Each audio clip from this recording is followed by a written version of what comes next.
Hi, I'm Sydney. Welcome to the Forbidden Cities, a Keeper of the Lost Cities podcast where Jaycie and I talk about Keeper of the Lost Cities books, theories, characters, ships, and more. Hello, and welcome to the Forbidden Cities podcast. Episode 1. Yeah, episode 1. Jaycie, what are we discussing today? Unlocked. Yay, did I get it right? Yes. It's like we didn't plan this. Yeah, not at all. It's almost like we orchestrated it. Nah, we're not powerful enough. We'll have to explain that at some point. I'm a little confused. Oh, so in Exile, remember Counselor Tarek steps forward and he's like, oh, it's so weird that like the most powerful elf in our cities met the most powerful creature, talking about Sylvanie. And he's like, it's almost like the Black Swan orchestrated it. And then Aurelie steps forward. She's like, "No, that's not possible. I not get it now. Powerful enough." We were literally just talking about that quote, and I still didn't get it. Well, I just have it like stuck in my head now because I laughed really hard whenever I saw that. Yeah. But we do need to add that there's a spoiler warning for Unlocked because we're going to be telling you everything from it. So if you have not read it and you don't want it spoiled, huge spoiler warning. We're going to discuss the whole book, everything. Yes. Yeah. Just wait for our other episodes because we might still reference Unlocked in them. So make sure you're caught up with the series before you listen. Definitely. Mm-hmm. Okay. To begin, Sydney, go ahead. Okay. First, I'd like to say we got Unlocked early, and I'm so excited that we got it early. I'm just really happy about that. We had so much time to process all of our should we tell them how we read reactions? Yes. How I read it? So I read it the day that I got it, I think it was the Friday before that it came out. Mm-hmm. And then Sydney came to my house the next day. Yeah, I've recently moved close to her, which is how this is possible. Exactly. So she came to my house the next day, and I gave her my copy of it because, I was getting a second one on Tuesday, and I needed someone else to have read it because I was dying inside from not saying spoilers to everyone I knew. So I gave it to Sydney, and she took it with her, and Sydney, can you tell them what we did? Okay, so we did this. Was last year the first time we did this? I think so, yeah. Okay, so last year I got, Legacy before Jaycie. Mm-hmm. We knew all the stuff about Aurelie being Sophie's mom, and I was like, Jaycie, you have to call me when you read this book because we all know Jace's obsessed with Aurelie and Kenric.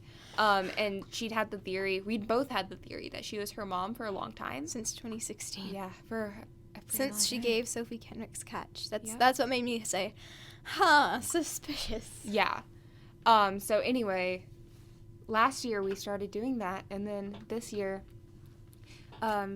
for a full 7 hours, I just read the book on the phone with Jaycie, and we stopped every 3 paragraphs to discuss something. Mm-hmm. So I'd say 1/3 of that time was probably us just talking. More than likely. And it was very late at night when we finished. Apparently, by the way, if you were on the phone for 7 hours, it doesn't think you're on the phone anymore. It cuts you off after 7 hours. So we had to call back for a second, hour phone call, yeah. Uh-huh. And I didn't sleep that night at all. Jaycie was just walking around her house doing chores while listening to me be like, I was gasping audibly. Yes, it was probably 3 or 4 o'clock in the morning, and I'm just cleaning my bathroom. Yes. Mm-hmm. It was a lot of fun though. Don't tell our parents. They definitely won't be listening to this. Yeah. No, I can't see them actually listening to us. Rambling about.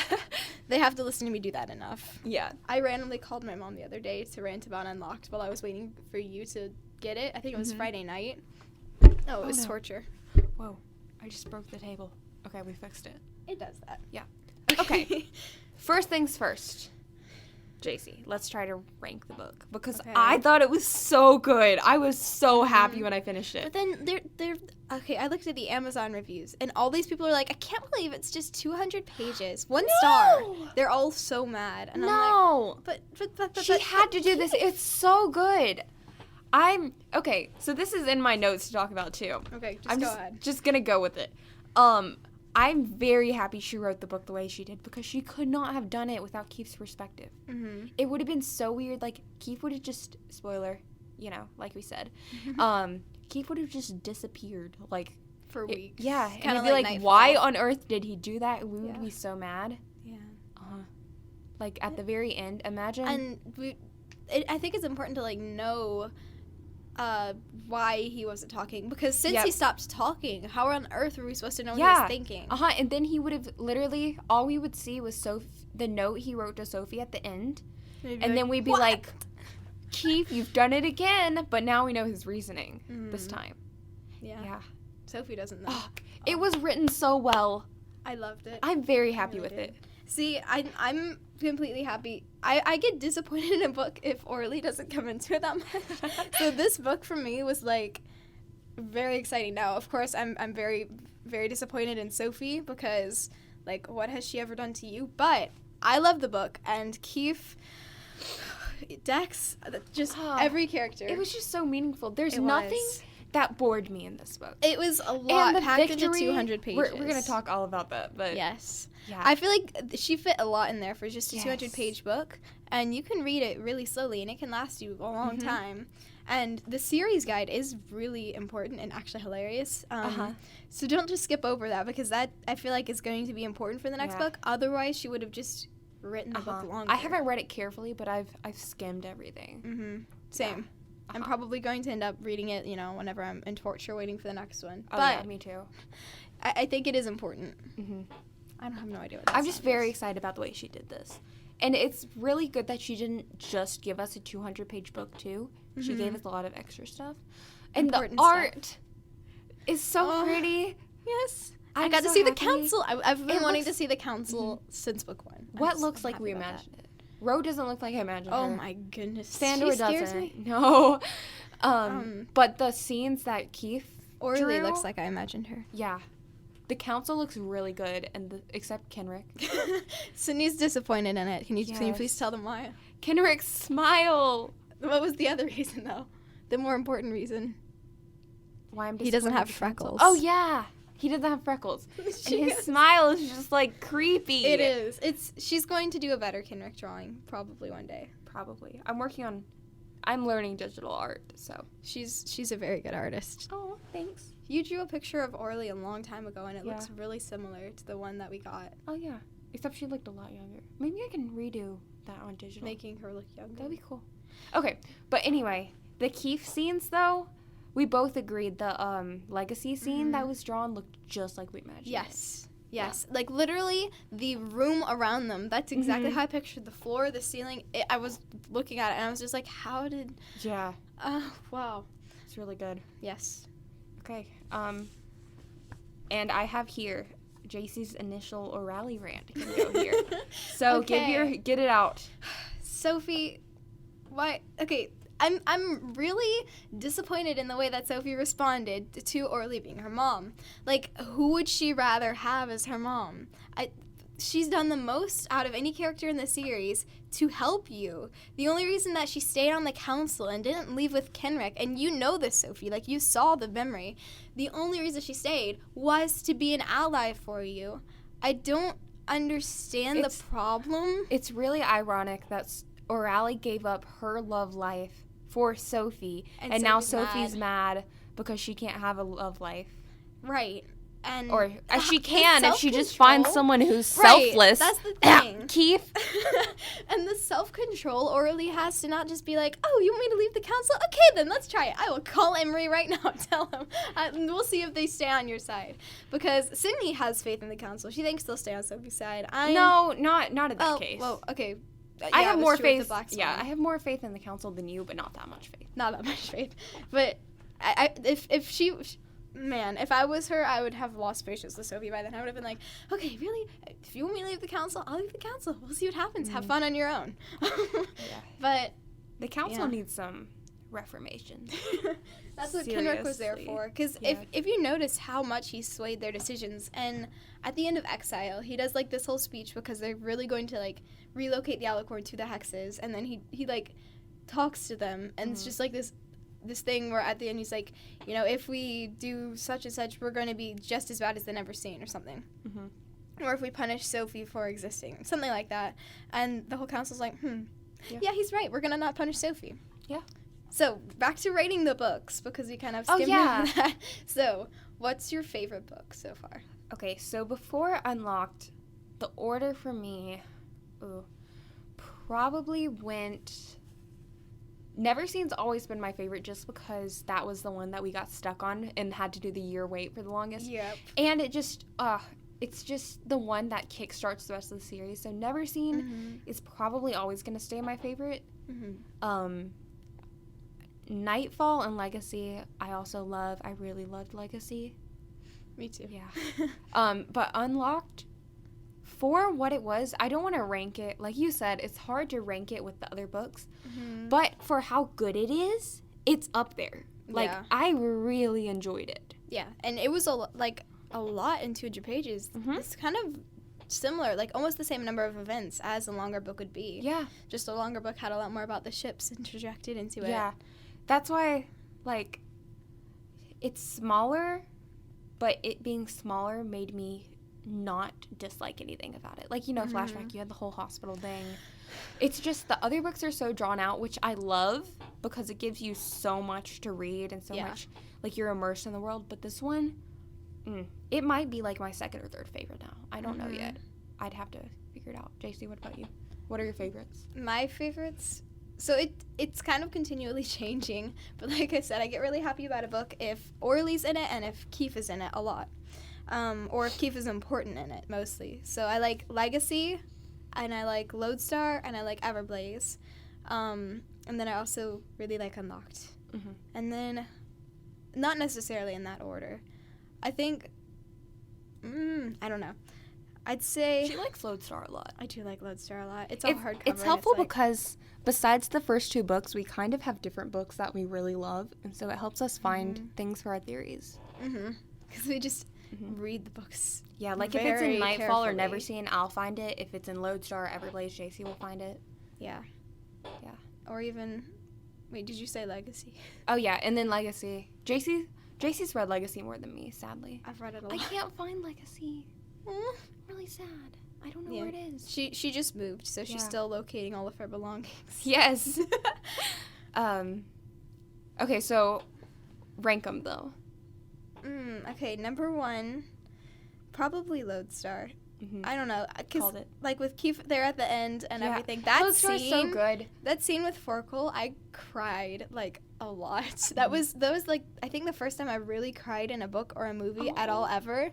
I cried, and my sister made fun of me. And then she cried in this last book. This is the same one who likes Bronson and Raleigh, but I think she stopped that after I kind of like. In my defense, it was like 5 in the morning. 5 in the morning.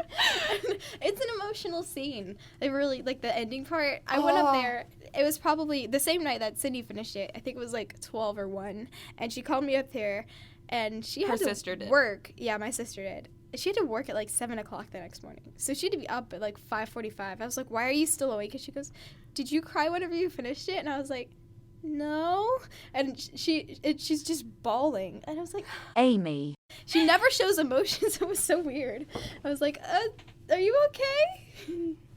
And then I was like, are you going to start sympathizing with me about Kenric? And she was like, no. Amy. That's why, okay, favorite, the reason a book is my favorite is because it emotionally moved me in some way. So it got me excited, sad, anything like that. That's why I loved Never Seen. It was exactly. It's just good. That's why Everblaze is my second favorite, but it moves around a lot with Legacy and Unlocked all the way up there. Legacy would probably be my third, and then Unlocked is my fourth. Probably. For now, like, as I reread books, they change. So Legacy used to not be quite as high. I'd have to reread my 4 again to tell you. Like I said, I think Never Seen's going to stay at the top just because it's been there so long. It's hard to let go of it. But I really liked Unlocked. It was great. All right, continuing. Yeah. So there was something else I wanted to say, but I don't know what it was. Okay, moving on. So the first sort of part and so we're unlocked. Last night, I went through and looked at all the chapters, and so we're going to go through chapter by chapter. Yes. And discuss them. So it's going to be amazing. So the first part has my favorite part in the entire book, Aurelie and Sophie and Kenric's catch.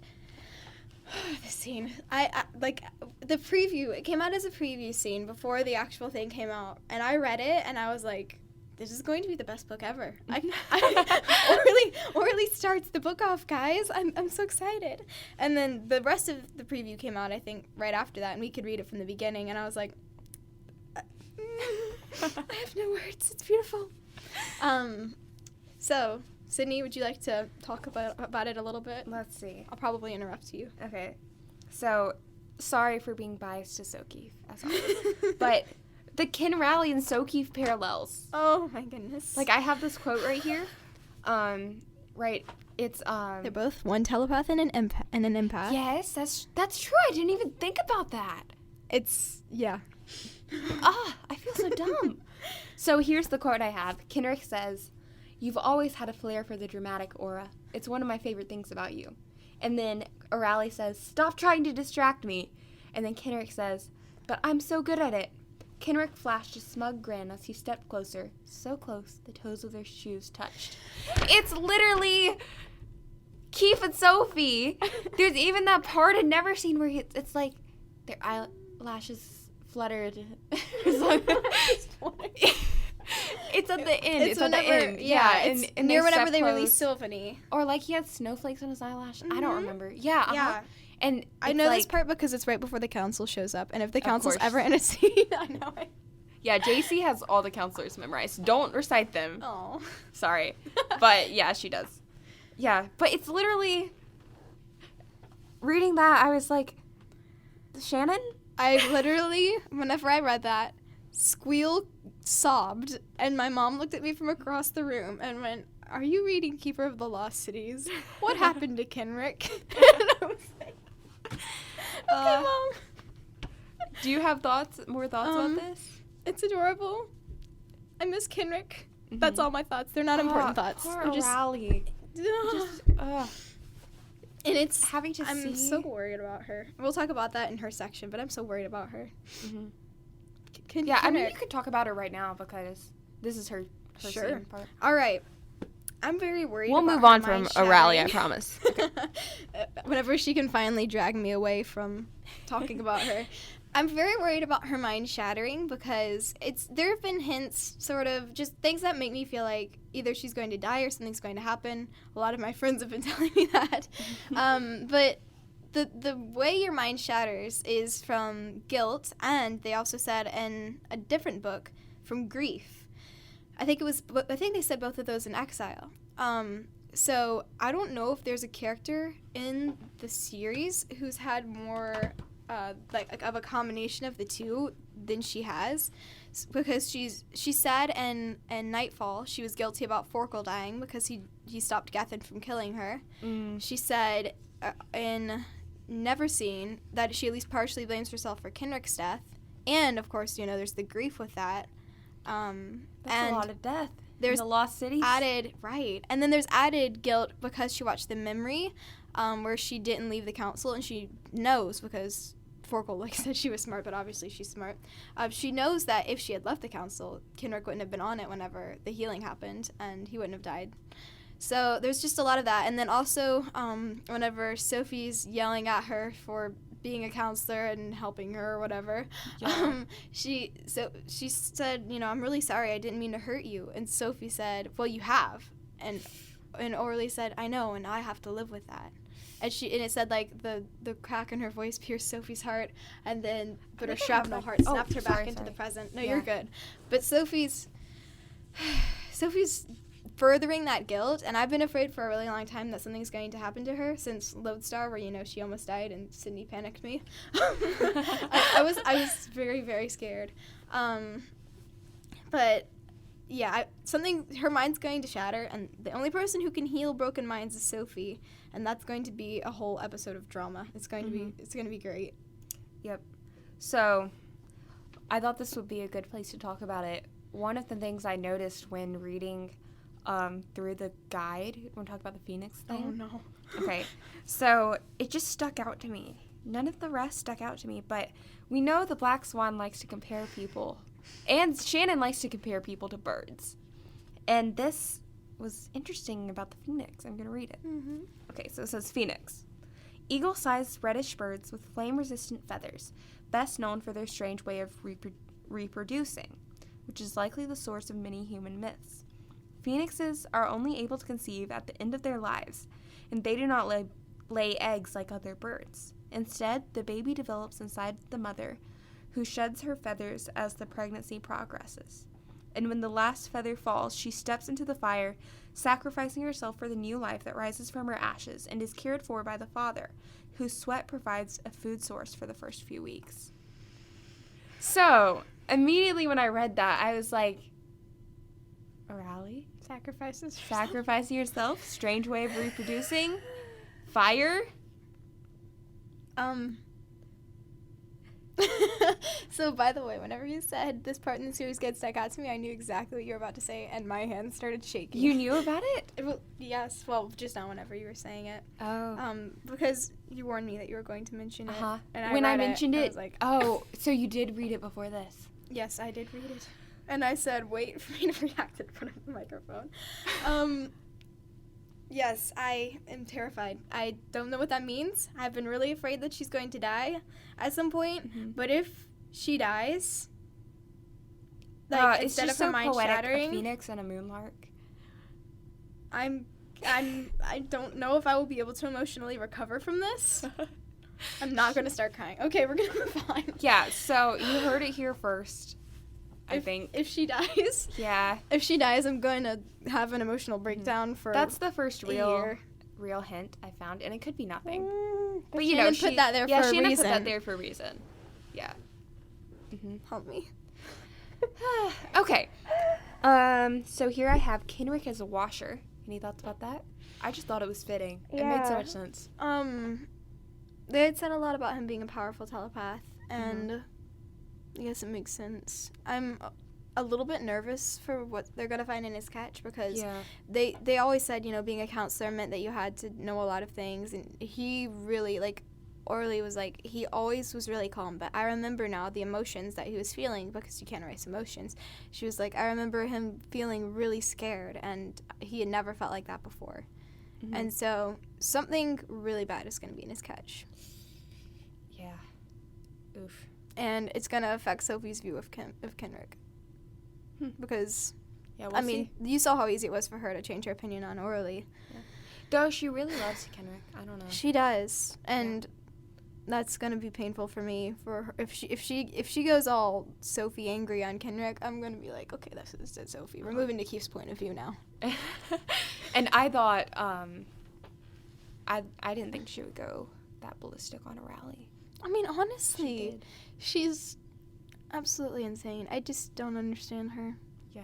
I mean, the initial reaction, like, at first, okay, yeah, she'll be a little mad, but then, like, why aren't you over it, Sophie? She's not I mean, you thought Lady Cadence was your mom. You thought Bront was your dad. Those would have been bad. Like, they're actually bad people. She's been nice to you for as long as you've been in the Lost Cities. She's, like, risked her position as a counselor to give you Kenric's catch and done numerous other things that are actually illegal, but she just wanted to help you. I don't know why you're still mad. Okay, so now we have the theory stuff. Any thoughts on how do you say that? Elysian? Elysian? I'm not sure. I'm just going to say Elysian. All right, I'll go with it. Elysian. Well, when I read that, because of the Percy Jackson series, I immediately knew what it was. Mm-hmm. It's like I didn't. I had to look it up. Uh-huh. Oh, and then when we were talking... It's like heaven, basically. Yeah. I said that thing about, as far as I know, when it comes to the Greek myth about... Is it Greek or Roman? No, it's Greek. Probably it's Greek. Yeah. Percy Jackson. Well, Percy Jackson, the second one is Roman, second series. I have no idea. I don't remember. I read it a really long time ago. But anyway, Elysian is like the place where only the heroes get to go. Mm-hmm. There's like the fields of Asphodel, which is where the ordinary people go, and then there's some other place. Oh yeah, some other place for the bad people. Mm-hmm. But remember when we were reading that, I was like, Elysian. Okay. Is Gisela making a place for only the talented? Only the really talented? Like, it's back to her selective Survival of the fittest thing, and like superior elves, superior race, all of that. Yeah, because Fenton made that whole speech in Lodestar about how elves are the greatest and they have to extinguish the humans or whatever. They didn't really say, I don't think he said extinguish. That'd be a little obvious. But I do think that their plan involves them choosing, using the criterion, which humans are the most qualified to be alive, then putting those humans in a human sanctuary of sorts. That was kind of their plan with Nightfall, I think. And then the rest of the humans doing something with them. We're not really sure. Maybe I'll talk about it more. Or maybe even the elves, too. Stuff with the elves. Maybe so. But they want the elves to be able to have most of the earth instead of having to hide away in the lost cities. That was one thing he ranted about. I also know everything about Fenton because, he murdered Kenric and I'm mad at him. And then Keefe's ability coming to play. Yes. It's just so fuzzy to me. Like, I know a lot of the pieces, but I feel like Sophie, like, their plans is so fuzzy. Do we talk about that in a second? Yeah, we do. Okay, I have an idea of, I put it together in my head and it makes sense. Okay. I just don't understand one part about it, but we'll get to that. So, Stellar Loon questions.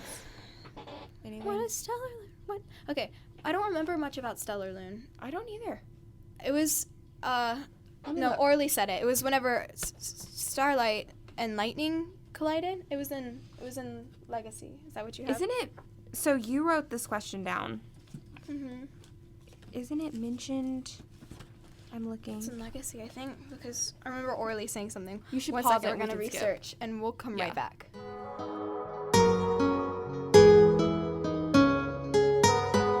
All right, so the thing that's Starlight and Lightning, that's Othertine, something. Whichever. Othertine.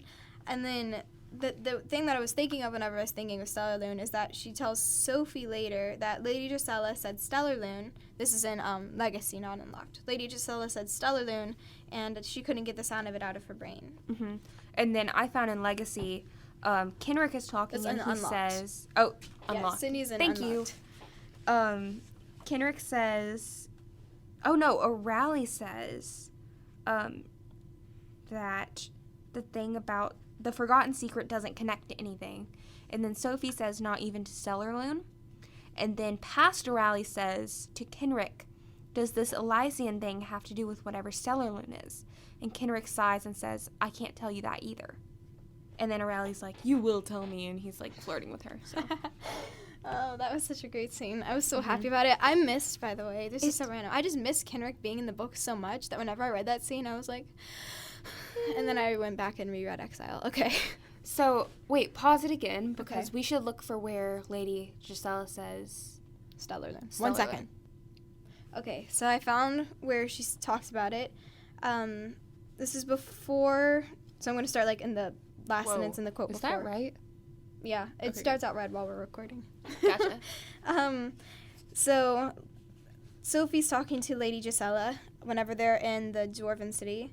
And she says, you can stop deluding yourself. You've been experimenting on your son his entire life. Lady Gisela shook her head. Trust me, there's no delusion. Project Moonlark twisted and tweaked your genetics until you became something other. And the Black Swan may be okay with that, but I would never do that to my child. All Stellar Loon does is use the natural forces in our world to bring out someone's full potential. Stellar Loon, Sophie repeated, trying to stay focused, trying not to glance at the blonde ring-lidded counselor across the room to see how she was reacting to all of this. I don't know why she thought of looking at Aurelie. Did they talk about Stellar Loon? So, read that part again. She glances at Aurelie? Yeah, she trying not to glance at Aurelie across the room to see how she was reacting to all of this. Did they talk about it? I don't remember them talking about it, and I've read that scene a lot of times. I don't know. I wonder, is it at the end of Unlocked? Don't they mention somewhere in Unlocked, one of the stars? All I remember is the one that you can get Frisson from the fifth element, and then you can make Frisson out of it to extinguish Everblaze, because that's an Everblaze. Okay, I'm gonna have to look for it, because I feel like in Unlocked, they mentioned a star one of the other stars, and I was like, why are they mentioning this so much? And Sophie says something like, I'll have to research that. Maybe it's not unlocked. Maybe it's in Legacy. Maybe. Okay, I'll just I remember there look. being another star. I just don't remember what star it was. It was mentioned somewhere. Yeah. Maybe Stellar Moon has to do with that. I don't know. I'll look Maybe for so. it and update y'all. You know. We'll say it in a future episode. We'll just be like, oh, by the way, this is what we found about Stellar Moon. Mm-hmm. Okay. We already talked about, can Aurelie be trusted? I've already ranted about her. Yeah. Sophie's reaction is justified. And yeah, I mentioned that I have a question, not the question, but the question of whether Sophie would still trust Kenric if they do find something in his catch. Mm-hmm. And he took Aurelie's memory. She said, like, while they were watching the memory, she was like, oh, he wouldn't do that to me, especially nothing malicious to me, because he's not allowed to without the council's permission, and we were close. Mm-hmm. And, you know, everyone knows what that means. But whenever he did take it, I was like, and even Aurelie seemed really shaken by it, because she just goes, wow, that wasn't what I was expecting. Yeah. So I think he's a lot like Keefe, where he'll do things to protect anything. Yeah. To protect the person he loves. Which I think is fine. Just don't be reckless with it. Like, yeah. Don't trust join Keefe, the trust never Kenric. seen. Yeah, don't do that. What if Kenric was a double agent like Jolie? For the Black Swan? Oh, like for the Black Swan and Never Seen. And there's that hint about that Forkel said. I could see him Forkel being on the Black needs to Swan. reveal whatever he knows. Because yeah, remember honestly, where he Forkel says he wasn't involved in Project Moonlark, and that's all you need to know? Yeah. Sorry. I wonder if he could have been, like, trying to be a double agent for the Never Seen, and then the Black Swan were, like, a double agent for the Council for the Never Seen. No, they didn't even know the Never Seen existed. Just the Black Swan. I think that he just, after he found out Aurelie was on the Black Swan, or, like, worked with them, he was like, oh, I could do that.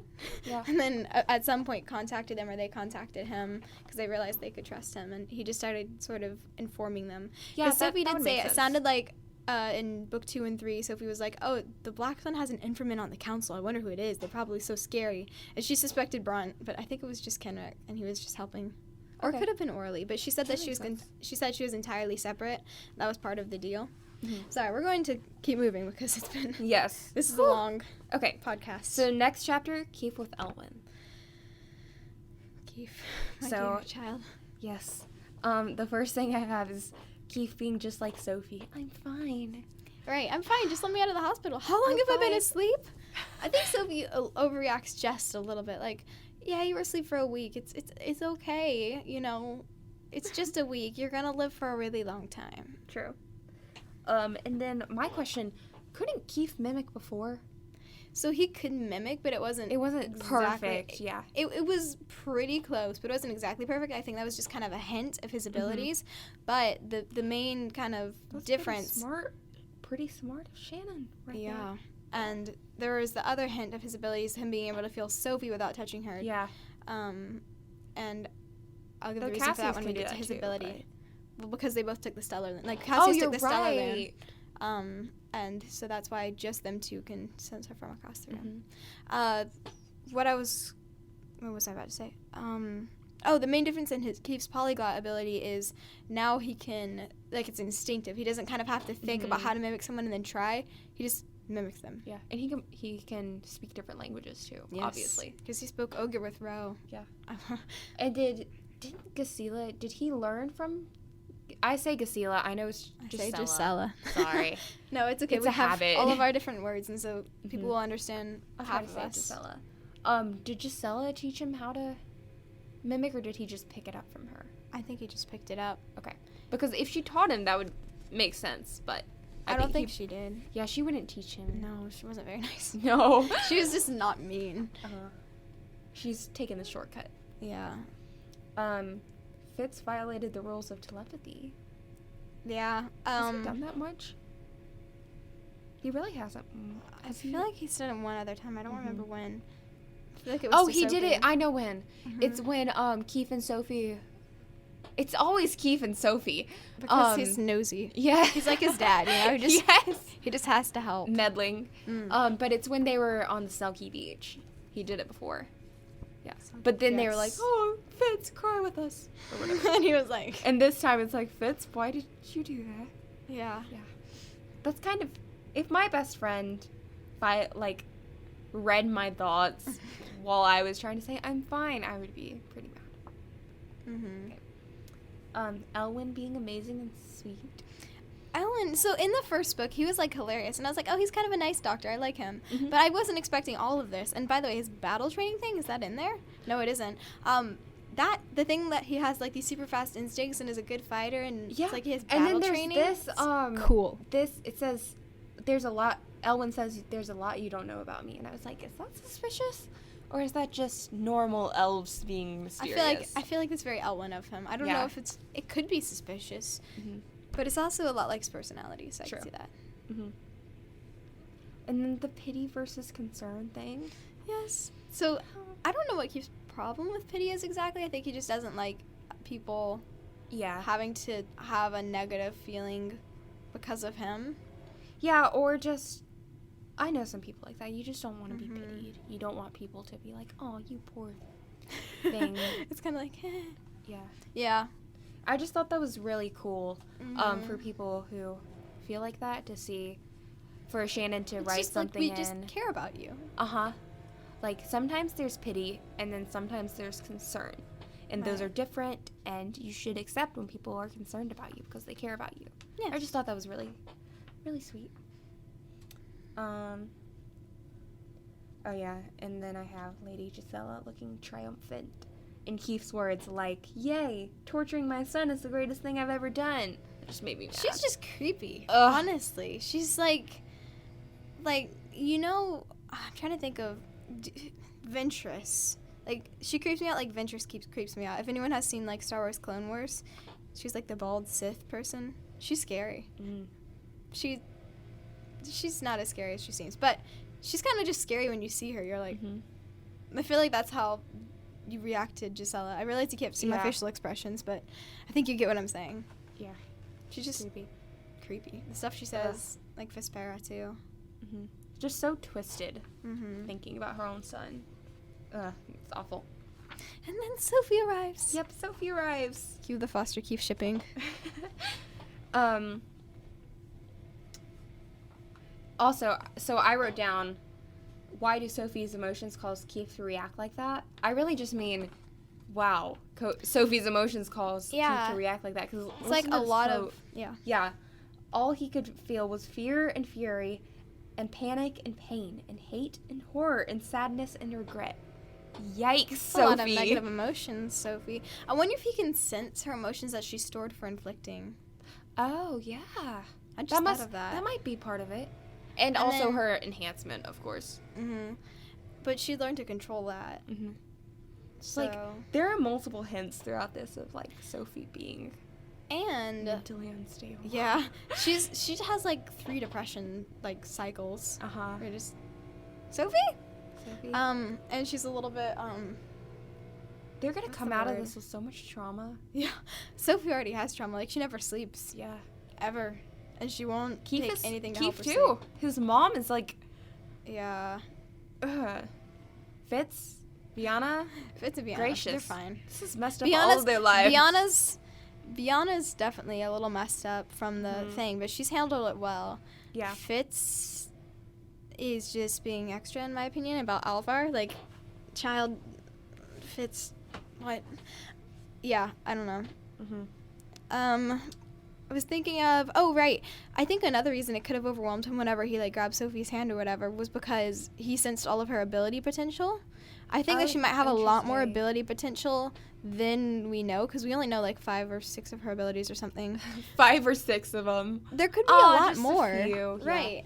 So he probably also sensed that because, you know, he felt really cold whenever one of Dex's siblings touched him, or empty whenever another one. So with Sophie, he probably was feeling all of those things, Yeah. plus all of her emotions, plus maybe her inflicting emotions. Gracious. Yeah, it's probably a lot. It's crazy how he just mentions negative emotions. Like, that's, whew. Yeah. And then the other thing is Keith being scared to talk and how strange it is. So tell me, can you say the thing that you were saying about, like, your friend who had a headache? Oh, okay. Shout out to, should I say his name? He'll know yeah, who it because is. you're in the YouTube thing. Yeah. Oh, yeah, that's true. Okay. Shout out to Riley, who will probably listen to this in like months because he's being annoying and not buying the book. It just reminded me. So my friend Riley, we compare him to Keefe a lot. They're not exactly similar. They're pretty similar. They're From they the YouTube video, I can see they're pretty similar. Yeah, they can be pretty similar. Anyway, I remember this one time, we were at a party, and Riley is usually like, you know, pretty Keefe-like at parties. And this one time he got a really bad headache, and he had like an allergic reaction to something, I think. I don't remember how it worked, but it was outside, and I just remember we were all watching a movie, and he just laid in the grass with his hands on his head, and we would talk to him, and it was just so weird to see him silent like that. Like, he should have hid under a blanket. It would have been the perfect touch. He probably would have. He almost went home, but he just had such a bad headache.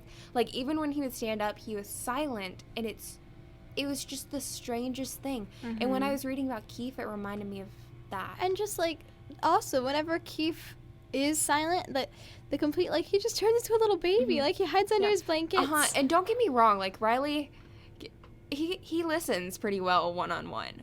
But, like, it's like Keefe does, basically. Mm-hmm. But just seeing him silent in a group like that, it's the same energy was with Mm-hmm. Keefe. Yeah.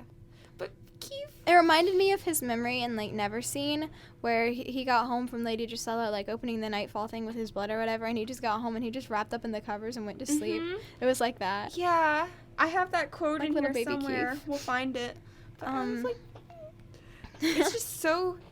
It's so sad. It reminded me of Never Seen when his hair is droopy. Yes, and they were like, time to worry. Yeah. Alden has left the chat. Mm-hmm. That meme I see all the time about, like, it shows where Keefe's hair goes down. And it's like, This is the Never game Seen really changer. was the game changer. By the way, sorry about the loud sound in the background. Someone's blowing off the leaves. I don't know if you can hear that or not, but if you can hear it, it's just someone blowing off the leaves at this building. I'm sorry. Yeah, sorry about that. Pausing to discuss Keefe's ability. Okay, So- yes. Wait, I'm on the wrong page. No, No, you're not. It's right here. you're right. Okay. So I kind of put together all of the different things that I noticed about it. So it's kind of like he has this empathy still, but it's enhanced. It's like he can feel everyone from across the room instead of just Sophie. Well, but that kind of went away. Could he do it on command, faded? though? Maybe. He might be able to do it on command. It faded, Yeah. definitely. Then, but he said he could also feel it, like, whenever their emotions got stronger, he could still feel them from across the room. Okay. Because it said, like, Kessler started worrying or something, and he could feel it. Oh, maybe. I don't Okay. remember. I think. Polyglot, you know, he's a polyglot now. The similarity to the mesmer beguiler, where he can just say a word and it makes people feel or not feel or whatever. And then the thing where he can tell what people's abilities are. It's kind of similar to Tarek's ability as a Deskire. See, that's where it fits into Cassila's plan. Right. You can tell who has an ability, who doesn't, which could be part of her superior Elysian thing. Right. And for the human part, so they've already kind of taken him around to feel different humans' emotions and to have the ones that are the better humans or whatever, the ones that meet the criterion. And then whenever, with his ability as a polyglot, he can speak all the human languages. With his command ability, he can command the humans to control them. Same with the elves, he can command the elves to I control them. didn't even think about the language thing. Yeah, Oh, same with, he can do it to all species. he can control everyone, because he controlled Ro. Yeah. So, Whew. yeah, the Neverseen have a lot of power now. They just have to Yeah. manipulate him. Man, if the Neverseen had a mesmer, because they tried to, that's probably why they tried to recruit Grady so much. Ooh. Yeah. Wow. It's Because so... if they had a mesmer to control Keefe. The empathy thing, are they trying to numb... See, at first I was like, oh, they're trying to numb him. They might be. That But- could be how they recruit him. It could be like a backup plan. So, more spoilers, but now that he's going to be with the humans, as the cobalt crystal showed, he's going to I be think the surrounded by Neverseen emotions all the time. knew that. I think the Neverseen knew that, and now they have him alone with the humans, so now they're going to I don't think be able so. to carry out the No, human plan. You don't think? they didn't know that. I don't know. What do you think? No. I think this is totally Keefe turning their plan upside down. They're going to start winning. You I could hope be so. right, but I think we're at the end of the series. I think that yeah. storehouse thing was kind of the turnaround. But Yeah. we'll get to it. Uh-huh. But That's why I don't think they'd know about that. But I could be wrong. But yeah, I who think that knows? was Keefe being like, okay, I'm not going to let her win. Let me flip the plan upside down, but actually do it right this time. Yeah. If he does have mentors at some point, that would mean he would have 4 mentors, and they would likely be Aurelie, either Counselor Clarette or Lady Cadence, Counselor Alina, and Counselor Tarek. Just having those 4 people in a room together would be so much fun, especially with if Aurelie really did get Lady Cadence, who Sophie told Aurelie that she thought Lady Cadence was her mom, or like suspected her at one point. I don't know. That would just be a funny mix. Random thought. Do you remember this quote? I'm reading the back of Lodestar right now.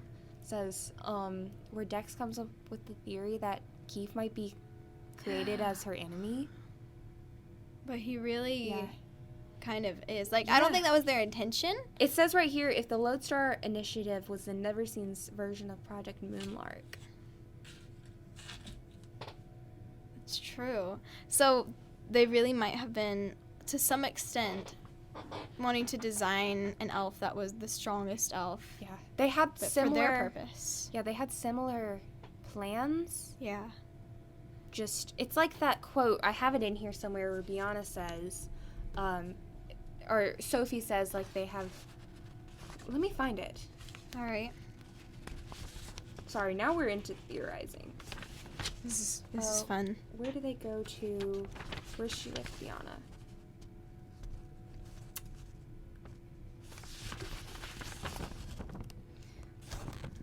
Oh, okay. Sophie says both groups exist because of the same problems. They just have very different solutions, like murdering, Biana mumbled. So it's interesting. They exist because of the same problems, and they go at them in a similar way with Project Moonlark and Keefe, but still such different approaches. Right, because Keefe's ability is like controlling, and I mean the only really controlling ability that Sophie has is inflicting, and that's mostly for use on the Neverseen. Clearly not the elves. So it's for combat, basically. Right, defense even. Defense, yeah. Continue. And she can only use it, whenever she gets whenever she's actually in a position where she needs to use it as a defense, unless she becomes old and angry like Bront. Yep. And he just casually inflicts on Sophie. And then Kenric babysat. Okay, that's sidetracked. Continuing. Okay. Do you think at some point he will accept the ability and kind of come back to the circle of friends, or how do you think that's going to work? I don't know, man. I'm confused. I have to think about this more, because I could figure it out if I think about it, I feel like, somewhat. But it's gonna be a while. He's gonna learn a lot from the humans, and he's gonna come back. I have no doubt about that, but I don't know when. And like the same, will he be Keefe again one day, or is he still gonna always be really, really weird and different, like quiet? No, he's gonna be Keefe again. Hopefully. Somehow. Yeah. And then the earplugs, are they too easy of a way to get around his... This is a question she asked, actually, whenever she read the book. She was thinking the earplugs were too easy of a way to get around the ability. Like, why can't everyone wear earplugs? Do you still agree with yourself? I don't know. I think, like, everyone can't wear earplugs all the time, because then they can't hear each other. Like, they can't just be like, okay, if I'm just going to come visit you and wear earplugs. You'd have to have a telepath. But, like, if say, the Black Swan needed to go near Keefe, say Keefe turned evil, not going to happen, but, like, needed to get near him, and they had Sophie talking to everyone telepathically, that could work if they wore earplugs. But, I don't know, Keefe could get stronger. And then be able to... Yeah, be able to do it. Control no matter what. It might have only worked because he didn't want to override the earplugs. Right. I don't know. That's true. Yeah. It's his ability is just really powerful. So we don't know it's yet. Scary. Okay, continuing with the actual book. It seems like he can do whatever he wants with his voice. Okay. Continuing with the actual book. A mention of Jaycie's brother is in there. Yeah. So who mentioned that? When was that? They're talking about abilities, and someone says, I think Sophie says, Jaycie said his brother got stuck half-phased on the floor. So they keep bringing up Jaycie's brother, which he's totally Blur. Yeah. I have no doubt. Yeah. I did want to look and see if Jaycie ever mentions his brother getting, or not Jaycie, like if Blur ever mentions, when I manifested, I got stuck half-phased on the floor. Mm-hmm. I want to look for that. Because that would be like, oh, there it is. So, but yeah, he's totally Blur. That's true. This is next is a quote you found, so go ahead. No, you should read it. I read them all. He was the most stubborn, rebellious person she'd ever met, but there was no fight left in his eyes. He looked only torn and shattered as he turned towards Aurelie and nodded that yes, he wanted Sophie to stay away. So that moment, by the way, I'm in. Sydney's gonna be mad at me for saying this, but I'm glad that Aurelie did leave it up because that at least made Sophie forgive her a little. Be like, oh, you know, you're not. I'm not mad. You don't want to ruin my life. Well, but now she's mad at Keefe instead. No, but it's still better. She might be mad at Keefe, but like it needed to be his decision. Yeah. They have to go through a little bit of stuff. Yeah. I agree with what Keefe did. Yeah. I don't think. I'm just glad she's not mad at Aurelie. Because she would have been really mad at her still. I don't blame Keefe for telling Sophie to stay away. Like, would I have done it? Probably not. But I understand why he did it. He's protecting her. Yeah. Kind of like how we understand why Kenric washed Aurelie's mind. Yeah. And he did give her the memory. Well, one of them, supposedly. Continuing. Then Keefe goes to Ellen's house. Yep. Ellen volunteers to be like his adoptive parent, which is nice. You could skip my note there. Okay. Okay, maybe now you have to read it because you're laughing. So Sydney wrote that light triggers her headache, so she would have a hard time with Elwyn sparkles. Yeah, when Ro was talking about the sparkles in that house, I was like, oh, oof. So you must have really like empathized with Sophie in all of Exile. Every time she sees light, she just gets an exploding headache. Yep. That's how it is for me. Ouch. Especially, so my sister, I say she would be a flasher because her room, literally has LED lights around the very top of her room that flash. She has a disco ball. She has another disco ball. She has fairy lights. It's insane. Like, and she sprays perfume in there all the time. So when I walk into her room, like 50% of the time I walk out with a headache. I can't do it. Yeah. It's awful. But yeah, no, I emphasize with Sophie and with Ro with being like, sparkles, what? I like sparkles. Just not light. The headache part. Yeah. And then Sophie goes to Havenfield. I don't know what this is. The quote at Sophie goes to Oh, Havenfield. yeah, so Where'd you then put your piece of you read it again.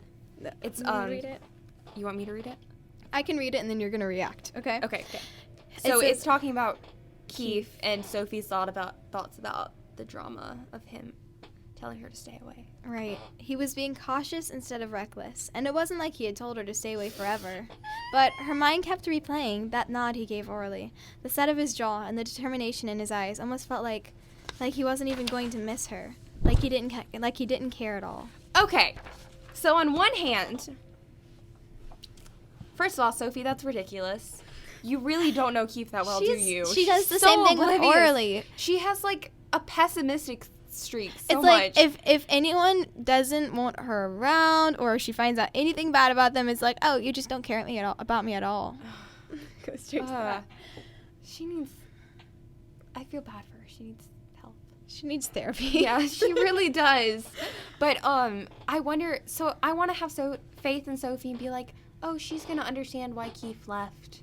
She will eventually. Yeah, she will eventually, but this makes me think she's going to jump to the worst conclusion and be like, Keefe, he doesn't care about me, he left, he didn't have faith in me.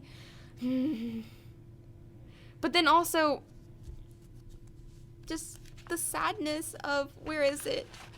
Oh yeah, where she says... Like he wasn't even going to miss her. No, wait. Like he wasn't even going to miss her. I'm thinking that's what you're talking about. No, also where it says, and it wasn't like he had told her to stay away forever. Like he does at the end of the book. Yep. Shannon definitely wrote that knowing that she was going to do that in the end. See, Keefe, why couldn't you just say, I'll come back when the war is over? You could just do that. But would he? Like, in his mind right now, he thinks he has to stay away even when the war is over. because he can't control his ability. Right. So you could still control him even when there's no war. But he should have said, we're going to work it out once the war is over. I just have to stay away. That's what's going to... And Okay. You begin the next discussion because this was your note. Okay. So it's the Keefe and Sophie telepathic hold on. conversation. You skipped a part. Is this? Oh, I This did. page at the end, Right. at the top. Sorry, it's the first time we've done this. Okay. Oh, Adeline. yeah. I said Adeline and Sophie, insert discussion about good role models. Short rant. Okay, Aurelie's not that bad, Sophie. She's not a bad role model. She sacrificed like her life for you. Okay, go on. But I was just thinking one time, I read an Amazon review. I think it was on Amazon or Goodreads, of an adult reviewing Keeper of the Lost Cities. And one of the things, it was a really good review.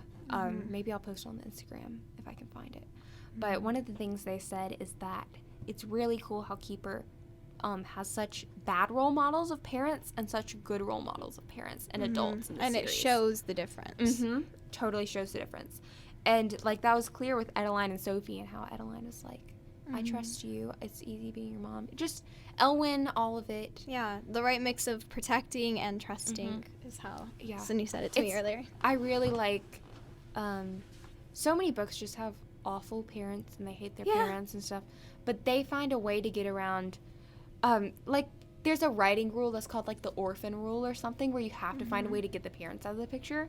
Right. They kind of do that in Neverseen, but for the rest of it, they kind of just integrate the parent thing very well. And I like that because it doesn't teach kids that to hate your parents or that having parents causes you less freedom. It teaches them they care about you, they love you. Just, I really like that. And they want to help you. Keefe with Dex. Oh no.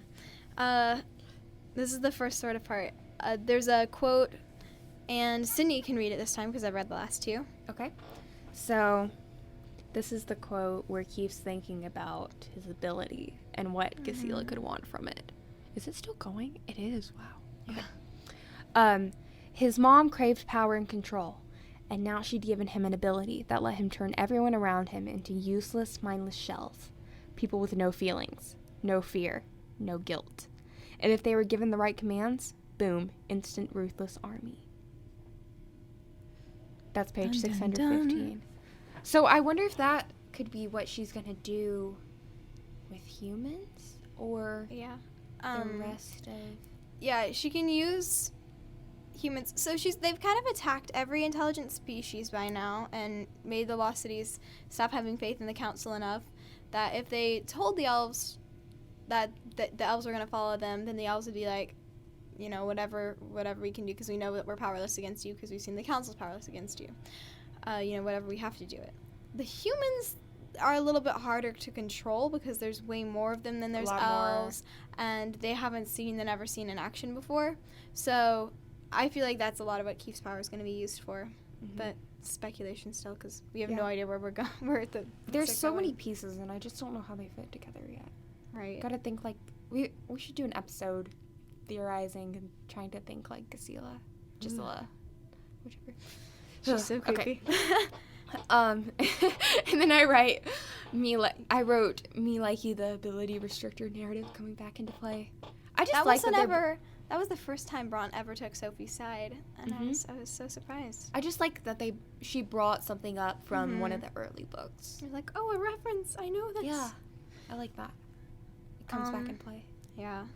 And then Keefe cries at Ro, when she says you're worth keeping around. And he cries so much in this book, like 4 times. He's just an emotional mess. Poor Keefe. Yeah. And then the next part is the real part with with Dex. Yeah, he definitely does. This is like when Keefe first starts talking to Dex or something, but the next part. Well, in a minute. Yeah. So then after this, Sophie goes to Candle Shade. Yeah. Yeah, I promise the part with Dex is in a minute. It's not the best scene in the book. It's not. No. It's a little fitsy for our tastes, but that's okay. So by the way, whenever Shannon was releasing the, like, short little quotes from it, a lot of them were from the scene and, like, with Sophie and Lord Cassius talking to each other. And I was like, why is she hanging out with Cassius so much? But it's just the one scene, so I don't know. What? The quotes she chooses are so random. They don't tell you anything. Yeah. That's I don't intentional. think she chooses the quotes. Probably not. Yeah. But if she does, it would be, like, intentionally trying to lead us away from guessing anything. Yeah, that's true. Fitz and Sophie moment in it is, man, she'd missed having him smile at her. Is that a threat to Sokeefe, or is that just sweet? I think that's a threat to Sokeefe. Okay, so I don't think that quote is a threat to Sokeefe, but what happens in a few minutes... it's like Dex. Like whenever Dex is being nice to her again. Because... But then in a few minutes there was something... I don't know if I wrote down anything about it, but there's something later that I was like... Whenever it's the thing, it's the hand thing. Which one is that? She says a few minutes later, like, they're like, can we be friends again? And then she mentions none of them reach for each other's hands. And I'm like, why would you even reach for each other's hands? No, you've broken up. Right. But then I was like, maybe one day they would get better. Mm-hmm. Like, that's But then I was like, they're cognates. So reaching for each other's hands. Their trust is broken. True. But she not wants it to be anymore. back. It might go back. Okay, what book was it where it was in Lodestar where Aurelie was telling Sophie that she was going to get the meeting with Gethin, and Fitz is like, but I should come along because, and Aurelie goes, yes, I'm aware of your telepathic connection or something like that. Yeah. And I was like, no, she's like, thank you. I'm aware of that, your cognates. Yeah. I think Alina does the same thing to them in book 7. It was funny. Maybe it was whenever they were on Team Valiant and Emery was like, yes, we know that you're cognates. It's just like the entire Sokeefe people being like, we know. Yes, we understand. But, okay, don't cognates reach for each other's hands?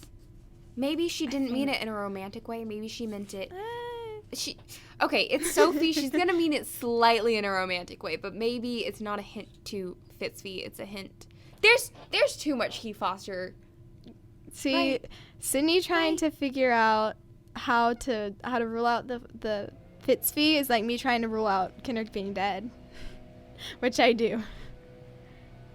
I'm a little bit pessimistic. I don't think that Fitzvy will be in game. I think that if it comes to the point where Keefe isn't around, Sophie will end up a counselor. That's honestly what I think. Keefe is coming back. There's too much. Shannon's too good of a writer to lead up to something and leave it off. I hope so. She led up to Aurelie being her mom with just a little bit. There's overwhelming Sokeefe evidence. She wouldn't just leave it off. I trust her. But I can really see her just being like, oh, you know what I'm going to do? I'm going to cause pain. Emotional pain for that. Sydney just gave me a look like, don't finish that sentence. I mean, this... Okay. I was right about Flashback. There were some... I know these ships. She does. But I'm just trying to scare her.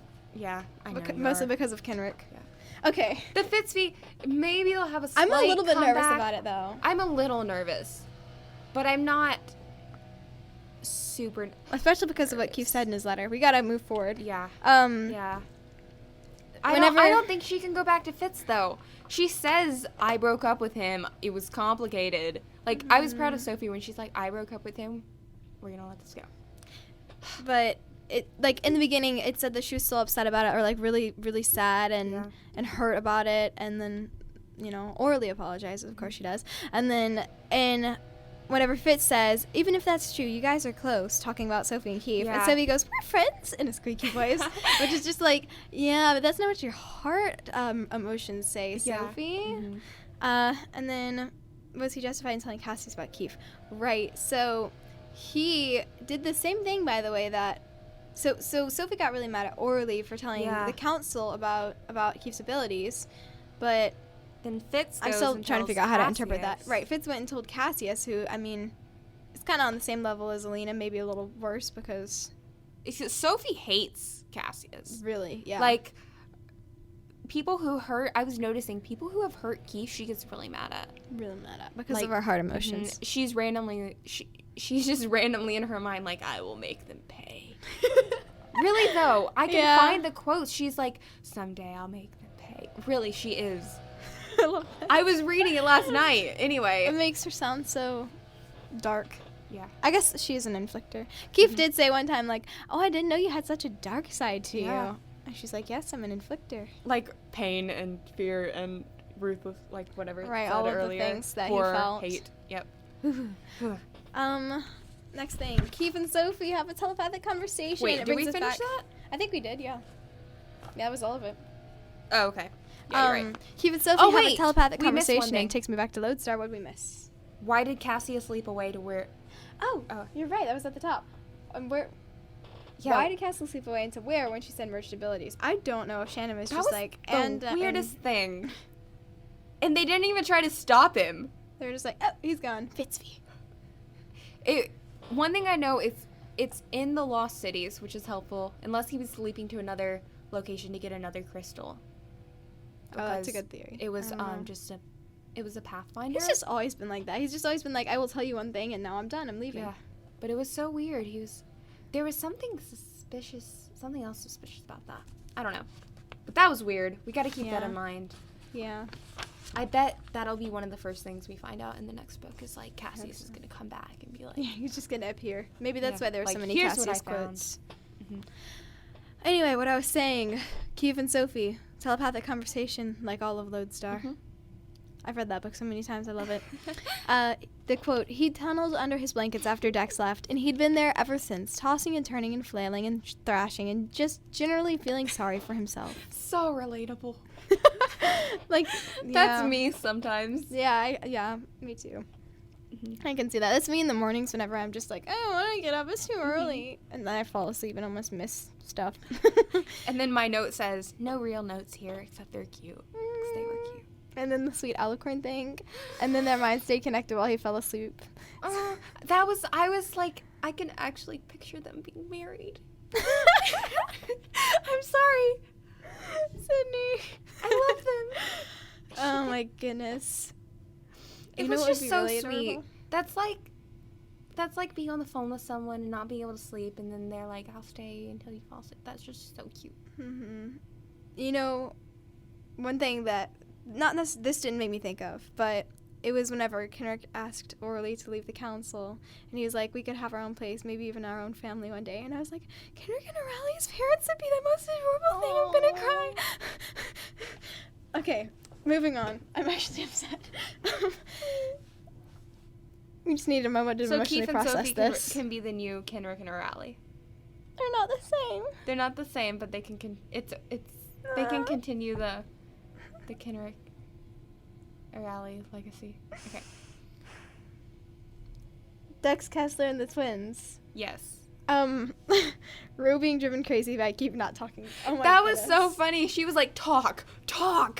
She really was. And like I think it's because she's so worried and she's just like, I Yes. want you to say something. Uh-huh. Because then Just trying to that get means him to say right. something. Because then it means that you're okay. It didn't feel like teasing. It felt like, Yeah. say something, I'm gonna Concern. lose my mind. Yeah. Mhm. But I can picture her being so sad. Bex has a crush on me. Oh yes. No, he said something about one of his mentors having a crush on him in number 1, and it was like Sophie was 90% sure she was joking, but he was very good looking.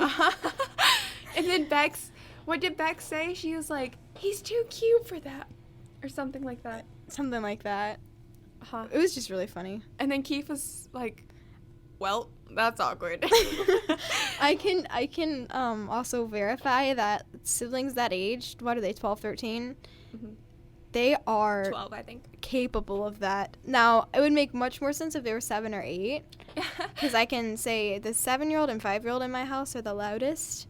But whenever my sister was 12, by the way, I have 3 sisters and 4 brothers, so there's a lot of And different I ones have that I can 2 be talking sisters, so. about. she, you know how kids are loud, really loud. Yeah. Yeah, but my sister, who I've been talking about the whole time, the one who bawled at the end of Unlocked, whenever she was 12, was, oh my goodness, very loud. I remember when I stayed at your house that time, and your siblings kept talking to me, and it was very sweet, but I was like, I can't pay attention to all of you at once. Yeah, there were like 5 of them, all talking to her at the same time, all asking different questions. Thank you for listening to the Forbidden Cities podcast. Leave us a review and tell a friend about the podcast if you liked us. Email us with comments and episode suggestions at theforbiddencitiespodcast@gmail.com, and to follow us on Instagram, just search @Forbidden Cities Podcast.